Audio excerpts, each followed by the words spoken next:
En estos momentos enlazarme vía telefónica en vivo y en directo con Rodrigo Guillot, colaborador de Sin Línea MX, estudiante de Relaciones Internacionales y colaborador, le decía, de este espacio también libre como el viento que es Sin Línea MX, para hablar del proceso político en América Latina.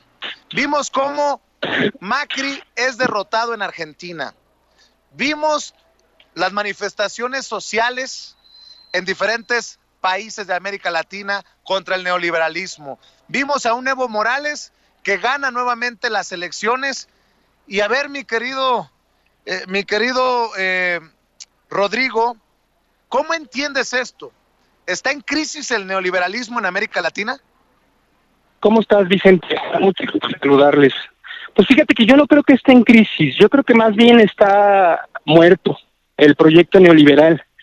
Y esto se refleja, fíjate, ayer platicaba con una compañera, justo estoy aquí en la Facultad de Ciencias Políticas de la UNAM, en donde estudio, y estábamos comentando, y me decía un elemento paradójico, que es el proyecto neoliberal en América Latina comienza en Chile y se está desplomando también en Chile, ¿no? Es decir, se cierra un ciclo histórico y comienza otro que yo creo inicia aquí en México, donde tenemos el privilegio de tumbar por primera vez a la derecha. Tú lo mencionabas muy bien hace rato. Con Fox quisimos probar una alternancia, la sociedad mexicana votó por una alternancia de gobierno, pero no significó eso un cambio de sistema. Y en América Latina yo puedo identificar diferentes procesos, si me permites te los comento y cómo es que los analizo como procesos diferentes. Adelante. Mira, por un lado, yo veo en países como México y Argentina, sobre todo, procesos donde hay una victoria popular, es decir, donde el pueblo sale a las urnas y está contrarrestando el proyecto hegemónico en el país. Las victorias populares electorales que vienen desde la oposición y toman el poder.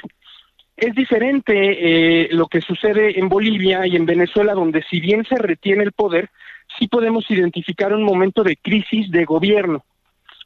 Lo sabemos, Venezuela y Bolivia han sido últimamente cuestionadas por la oposición y hay elementos en sus procesos políticos que denotan una debilidad de los gobiernos de izquierda populares en estos dos países. Y por otro lado tenemos países como Chile y Brasil, en donde por los tiempos electorales, más que por las dinámicas sociales, pues todavía estamos viendo germinar procesos de resistencia en donde aumenta la resistencia popular y los retos políticos que tiene la izquierda según los contextos en los que están son muy diferentes. En países como México y Argentina, donde tenemos ya consolidada una victoria electoral popular, yo creo que los retos de los gobiernos deben ser pues justamente garantizar la gobernabilidad. Hay que poner un acento en los grupos de poder, lo vemos en México muy claro cuando vemos a las cámaras empresariales, a las cámaras de comunicadores y comunicadoras, incluso a grupos que no son propios del sistema legal jurídico como lo veíamos en Sinaloa. Y tenemos también que pensar en cómo se va a garantizar la continuidad, la sucesión de los proyectos populares en esos países en donde ya se tiene el gobierno y sin embargo se tiene que luchar contra una serie de factores que van más allá del poder político, como lo son los grupos de poder, el poder económico. En países en donde vivimos una crisis o donde estamos atestiguando crisis de gobierno, como yo creo son Venezuela y Bolivia, en diferentes grados, por supuesto, pues tenemos que ver cómo es que los gobiernos van a reconectarse con los movimientos populares que parecen estar dejando de tener la fuerza que tenían en ese momento en el que se conquista el poder. Tenemos que buscar también la renovación de mando. Uno de los grandes problemas de la izquierda en estos últimos años, y lo vamos a vivir en México también, es la falta de cuadros que sucedan, que hereden el poder y que no traicionen el gobierno político. Lo veíamos en Ecuador, que es un claro ejemplo, en donde se garantiza la sucesión política, pero el sucesor traiciona. Y lo veíamos también, por ejemplo, en la dupla Chávez-Maduro, cuando pues el carisma de Chávez no es equiparable al de Maduro y hay ahí problemas en el momento en que se necesita relegar el poder presidencial, en este caso a un actor político diferente al que inicia el movimiento.